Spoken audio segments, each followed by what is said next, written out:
guys, and welcome back to MLW Analysis, hosted by ECK Sports. And this is the third episode of this series that we drop every week after every MLW series. And this was a really good one between the Mallards and the Wildcats that I'm recapping today. I will go over all three games, plus like my takeaways and thoughts at the end of the video. And then I have some fun at the end, and I put, in my opinion, which was like the best home run of the day, so the nuke of the day, and then the web dream of the day, which I think was the best fielding play of the day. So make sure you guys hit that like and subscribe button. We just passed 150 subscribers. My next two videos will be an 100 subscriber special and an MLB video. I think that I'll have up, so that'll be nice. Without further ado, let's get into it. In game one, it started off quickly with a nice play by Nick Saylor to get out Tommy. Then Kyle settled in, striking out two batters. Trevor Bonham would do no different from Kyle, striking out three, and two of them via nickage, as they call it. Kyle would continue the perfect game, striking out two more batters, and then Ford had a nice catch. In the next inning, Tommy had two crucial drops that put the Wildcats up 3-0. But then, in the third inning, Kyle continued his perfect game, getting two strikeouts, but then gave up a walk. So now the perfect game is over. Then Tommy got a hit and ended the no-hitter. But then Trevor Bonham came up with the bases loaded. Fly ball, right field. Can it carry?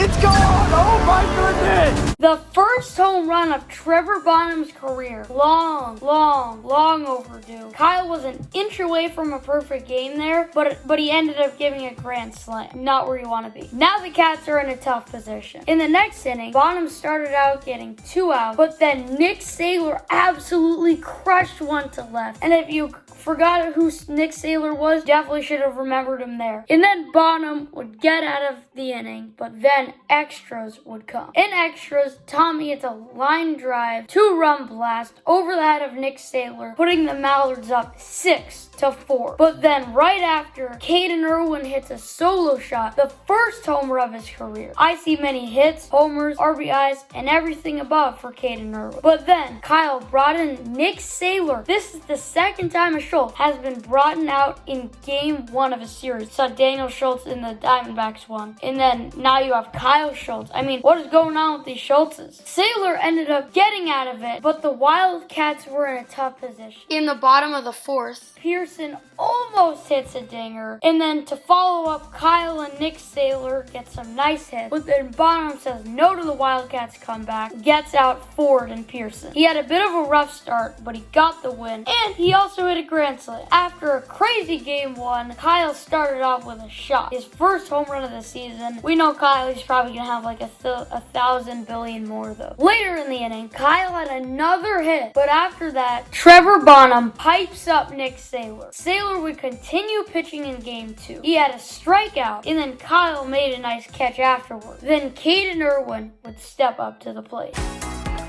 That's a drive, center field! Another home. A nice shot from Caden Irwin. That is his second of the season and a second of his career. Right after, Trevor had a grounder to Kyle Schultz, but Jaxen Pearson dropped the throw, so Bonham got on. The inning ended with a nice Nick Saylor catch. In the second inning, Austin Ford finally makes contact, but then Tommy makes a nice play. Then Bonham had two nice quick strikeouts to end it. In the bottom of the second, Caden Irwin gets a hit, and then Saylor throws Trevor a meatball, and Trevor hits an absolute shot. Another dinger for Bonham, his second of the season and the second of his career. The Mallards collected two more hits, but then Saylor would strike out two more hitters. Then, in the top of the third, Austin Ford finally gets his first hit as a Wildcat. He was with the Mallards for a while. This is like an Austin Ford revenge game, even though he's Austin Ford and he's like not that great, so can you even really count it a revenge game? But then Jaxen Pearson gets his first hit and home run of his career, hitting an absolute bomb off Trevor Bonham's riser. I see a lot of hits, homers, RBIs for Pearson in the near future. I think he has a very bright future in the league, and I think he'll do well this year too. But again, I say this for every rookie. Then Nick Saylor again hits a shot right over Caden Irwin, who is probably like 6'6". But then Trevor Trevor Bonham closed out the game on a nice strikeout. A nice win for the Quack attack, but now they are going for the sweep while the Wildcats are trying to avoid a sweep. In Game 3, Kyle Schultz would start it off with 2 nice strikeouts, but then Tommy got a hit. Caden Irwin lined out. Caden Irwin would start off with his pitching debut with a strikeout. That's definitely a good way to start off any pitching start, debut, or anything. But then Saylor followed it up with another homer, his 3rd of the day. Then Caden got out of the inning with a K and a ground out. You know when I said another homer 3rd of the day talking about Saylor? Well, Bonham heard what I said, and he did the exact same thing as he hit another shot to right field. Kyle would get 2 more strikeouts after a walk and a hit. But then, after a strikeout and a walk, Caden Irwin would face Jaxen Pearson. Oh my goodness!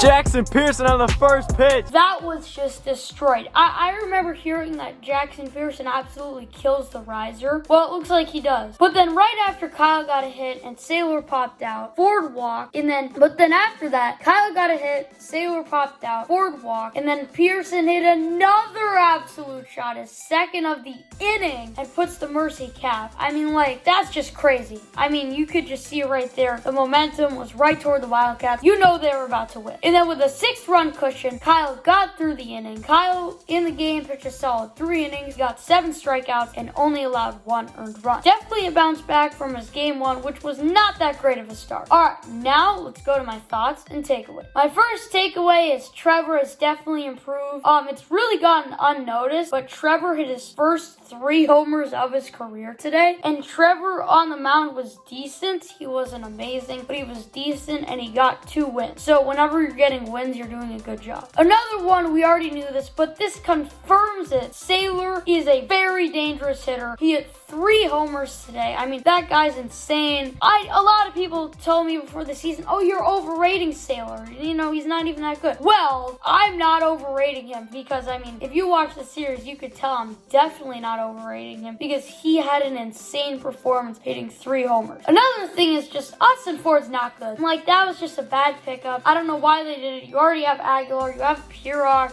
you dropped the Jaxen Pearson. I think they should have gone 3 today. I think they should have gone Pearson, Saylor, Schultz if Kelly wasn't able to be there. Because Pearson looked really good. And honestly, maybe they're going to have to go 4. But Austin Ford should not be in that lineup. He has like a 180 batting average after this game. He has 1 hit. The only reason why he got the hit is because he's like Usain Bolt. So he's really fast. So that's really the only reason why he got that hit. And he's overall just not that good. Kyle, not a lot of people talk about it, but he's just not as good of a pitcher against the Mallards. You saw he gave up a lot of runs in the 2018 World Series. When he played the Mallards in 2019, he gave up some homers to both Davenport and Coughlin. So he's definitely not as good against the Mallards, but he's really good against other teams. So at least he has that. But another thing is that Caden Irwin is a pretty good hitter. Yeah, you look at his batting average, it's not great, right? But he hit 2 dingers today, got a bunch of RBIs. And I think that Caden Irwin is going to be a good player for the Mallards this year. Is he going to be an all-star? No. Even though he could be, but I don't think so. But he will be good. Next year, watch out. Because next year, I think he's going to be very, very good. And then another thing was, Caden Irwin seemed thrown off by the speed limit when he was pitching. You could kind of tell, he's used to throwing faster and he was trying to throw slow. And, he wasn't going for the top of the speed limit. He was just trying to not get called for throwing too fast. That was kind of my opinion with Caden. And then another thing was Jaxen Pearson looked very good hitting. Again, that he crushes that sidearm riser. I mean, and he went up 2 sidearm rising pitchers. So if he faces the Mallards again, he's probably going to hit more homers. But he hit 3 dingers today. There was 3 guys that hit 3 dingers today. That's crazy. But I definitely see Jaxen being a solid option for the Cats this year. Saylor's going to be good.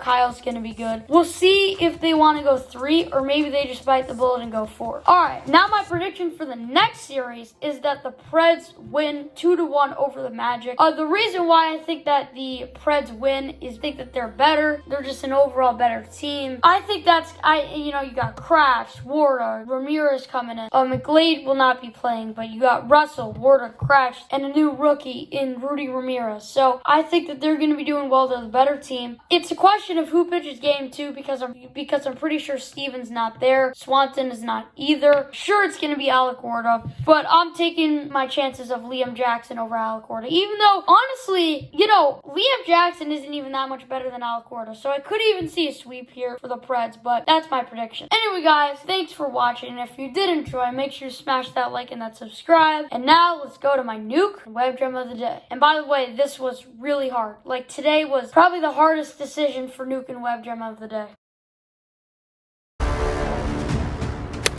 Ground ball up the middle. Saylor, race to third. He gets him.